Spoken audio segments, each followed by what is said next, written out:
కొన్ని national parties కూడా ఈ హోదా లేదు.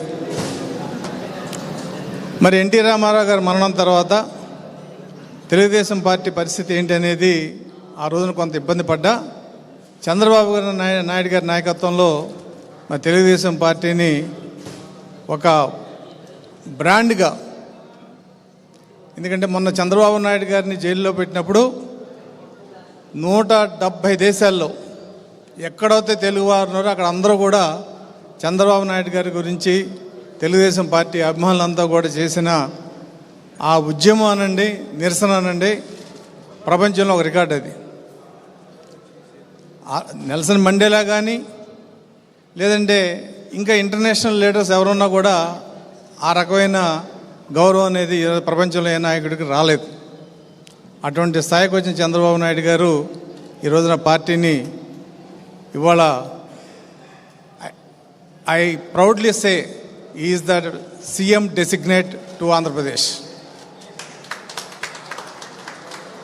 ఇందులో మొహమాటం లేదు, ఎందుకంటే ఆ నమ్మకం క్యాడర్లో ఉంది. ఇవాళ లీడర్స్ కంటే కూడా క్యాడర్ బలంగా పనిచేసిన ఎన్నికలు ఇవి.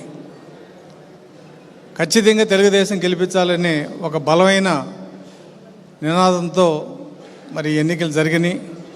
రేపు 4వ తారీఖు బహుశా ఈ సమయానికి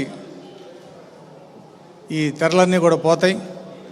ఖచ్చితంగా పచ్చ జెండా మళ్ళీ సెక్రటేరియట్ బ్లాక్ 1 మీద ఎగరేస్తాం. అయితే చంద్రబాబు నాయుడు గారు తెలుగుదేశం పార్టీని, రాష్ట్రాన్ని అభివృద్ధి చేయటం ఒక పక్కన, అసలు తెలుగుకి వెలుగు తెచ్చింది ఎన్టీఆర్. మనందరం మద్రాసి వాళ్ళు అనేవాళ్ళు. 1970-80 ఆ ప్రాంతంలో ఆటో ఎక్కితే ఎవరికి హిందీ రాదు, తెలుగు రాదు, అంతా హిందీ అక్కడ. అటువంటిది ఎప్పుడైతే 83లో ఈ ప్రపంచం వచ్చిందో, హైదరాబాద్లో జరిగిన మార్పులన్నీ మీకు తెలుసు. ఢిల్లీలో there are people as Telugu people, they can fight against Delhi అని కూడా ఆ రోజు ఇందిరాగాంధీకి తెలిసి వచ్చిన పరిస్థితి తీసుకొచ్చిన వ్యక్తి ఎన్టీఆర్. అలాగే మీది ఏయిజం అంటే హ్యూమనిజం అన్న వ్యక్తి. రిఫార్మ్స్, ఆడవారికి ఆస్తి హక్కు, 2 రూపాయల బియ్యం, పేదవాడికి ఇల్లు, గుడ్డ, ఇలా వెల్ఫేర్ స్కీమ్స్ అనేది ప్రప్రదంగా ఆంధ్ర రాష్ట్రంలో ఎన్టీఆర్ బ్రాండ్తోనే ఇవాళ వరకు కూడా ఇంకా కొన్ని సాగుతున్నాయనేది మీ అందరికీ తెలుసు. ఏదైనప్పుడు కూడా ఆ మహానుభావుడు వేసిన చెట్టు అంతై ఇంతై 40 సంవత్సరాలు పూర్తి చేసుకుని మళ్ళీ అధికారంలోకి రాకపోతుంది.